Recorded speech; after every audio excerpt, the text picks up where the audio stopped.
Hello বন্ধুরা, তোমরা কেমন আছো? আশা করি সবাই খুব ভালো আছো। তো আমার এর আগের মিনি ব্লগটায় তোমরা নিশ্চয়ই দেখেছো যে 12 জুলাই একটা ইভেন্ট অর্গানাইজ করা হয়েছিল তানিশ থেকে। তো সেটা কিসের কী বৃত্তান্ত সবই বলা আছে আমার মিনি ব্লগটা, অবশ্যই তোমরা কিন্তু একটু ঘুরে এসো।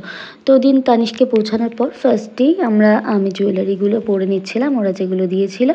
তো পরে নেওয়ার পর আমরা রেডি হয়ে গেলাম র্যাম শোয়ের জন্য। তো তারপর একটু বসে একটু সবাই মিলে একটু ভিডিও নিচ্ছিলাম, ফটো তুলছিলাম, সেলফি তুলছিলাম।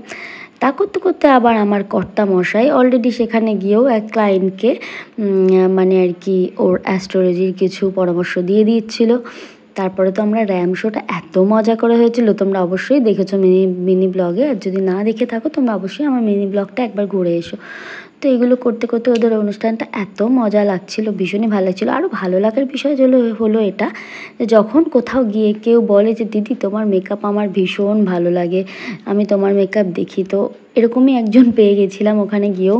তো ভীষণই ভালো লাগছিল সেটা। তো দেখো আমার সঙ্গে সঙ্গে কিন্তু আমার কর্তাও আমার সঙ্গে একটু র্যাম্পে হেঁটে নিয়েছে।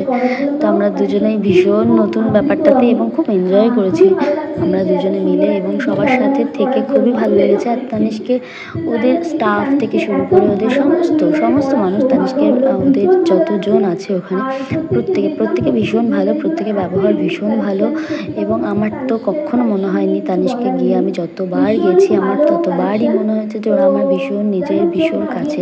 তো খুবই ভালো লেগেছে। কিন্তু সবথেকে বড় ঘটনা যেটা ঘটে গেল এতগুলো জুয়েলারির মধ্যে, মেয়ে বাবা, এটা তো স্বাভাবিক ঘটনা, জুয়েলারি চোখে দেখলে চোখ তো ধাঁধিয়ে যাবেই। তো আমারও গেছে, তোমাদেরও যেত। তো যাই হোক, গেলাম র্যাম শোয়ে, তো কতগুলো টাকাও খরচা হয়ে গেল। কিভাবে খরচ হলো এর পরবর্তী ব্লগে চোখ রাখতে হবে।